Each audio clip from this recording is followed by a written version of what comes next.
at these RSA. And in fact, you know, when you think it through, it's really a good thing, because what's one of the role of government? The role of government is to protect the nation on one hand, and this is the cyber warfare, and you had before that, you know, a discussion about it. And the second one is to protect the individuals. And today, as we all know, we all have to go onto the internet, and the risk of being mugged is quite significant.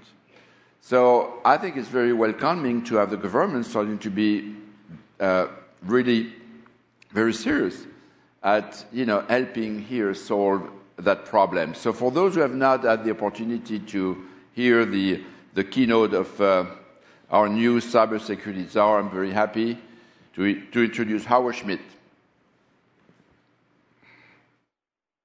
In our digital world, the information technologies we depend upon every day present us with both great opportunity and great danger.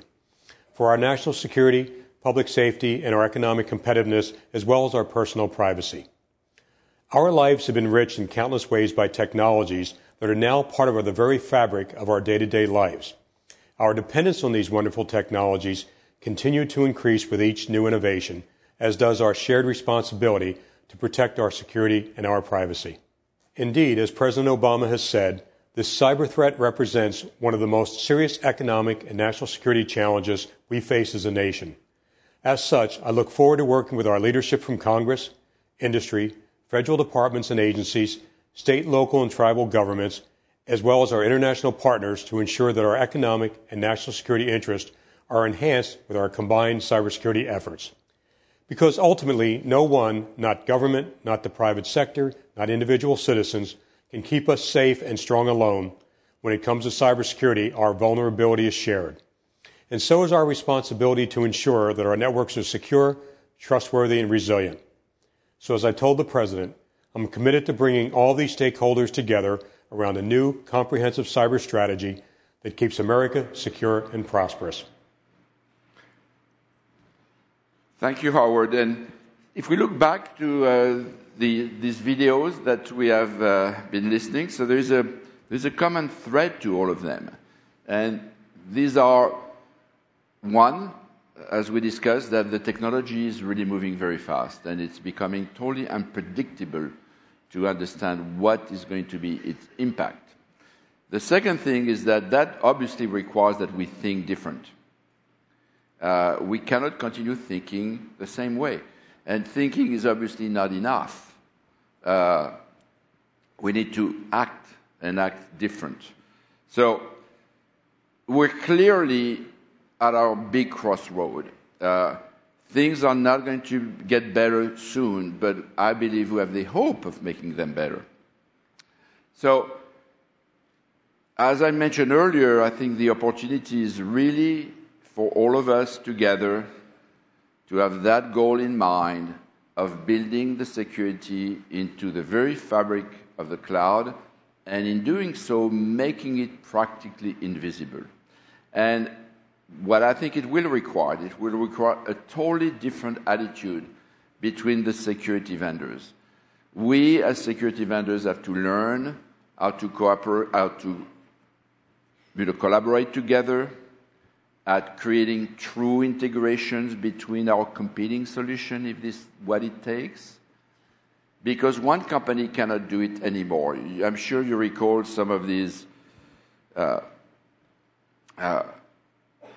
speeches made that because we have so millions of sensors, we know all the threat landscapes, and therefore if you buy from me, you're going to be protected.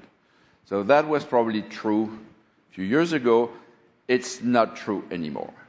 There is also some fundamental building block of the cloud that we have to make more secure. We need, obviously, a more secure browser. We need also what I call a secure single sign-on. So when we go into the cloud, we don't have to managing all these different passwords and so forth. That's another problem which needs to be solved. So this is going to require the commitment of the individual which are working at that, to really thinking more than just the little interest of their companies. that we start to understand that there's a bigger problem here that we want to solve. And I think if we tap into the community, which is, as we very well know today, computing has changed. It's not anymore, as I used to call, the priest of technology in direct contact with the God of technology, providing technology to the mortals. Today, communities are extremely savvy, very knowledgeable.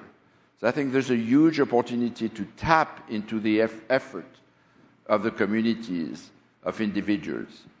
And I do believe today that community like the RSA and many others will have, in fact, more power, because now they can really influence and push, the vendors, whether they are the traditional security vendors or whether they are the cloud computing vendors, to essentially go at fulfilling that agenda. Let me give you here a few links, and there's many more, but I always like to recognize the Jericho Forum, and for the very simple reason that the Jericho Forum members, which was about a group of FTSE 100 large companies, which were trying to influence the vendors to change the way they were doing things, they were criticized a lot, and simply because they had the vision before many, many of us, that the business requirements and the technology combined were essentially forcing us to open up our networks, and therefore making the security of that environment harder and harder and harder, as we just discussed earlier. And that's what they call the deparameterization. And then they evolved to start to understand that, after all, the end goal is collaboration in the cloud. And how do you make collaboration into the cloud secure? And they wrote quite a few interesting papers about that. And then most recently, they are developing a kind of a self-assessment, allowing us to try to find out if our corporation, if we're doing, the right things enough, to essentially move from that transition to securing our current network to the new world of living, if you prefer, in the cloud. And then you all know the Cloud Security Alliances. I've also put the paper that Alex Stamos, we published that on our website, that Alex Stamos created, because, in a way, it's scary if you go and look at this paper. When I look at it the first time, I say, oh my God, this is a lot. So I told him, I said, Alex, could you divide it in two pieces? One, which is the 7 things you need to do, and then the second page, the other 25 or 30 things you need to do. It's mind-boggling to see the complexity, the number of things we need to do to, in fact, be immune to some degree to attack like Aurora. So I welcome you to go to see that paper. There's another book, which I didn't put here, that I really recommend that you read. I forgot the name of the author. At my age, you start to forget a few things. But I remember the name of the book. It's called Thinking the Unthinkable. And this is a book all about that acceleration of technology and that we cannot really predict. And in fact, trying to give us, some mental, if you prefer, techniques so we could start to think the unthinkable and be, therefore, much more ready to adjust to changes. For those who believe that we're not in an acceleration of change, let me give you another personal example, the example of my grandmother.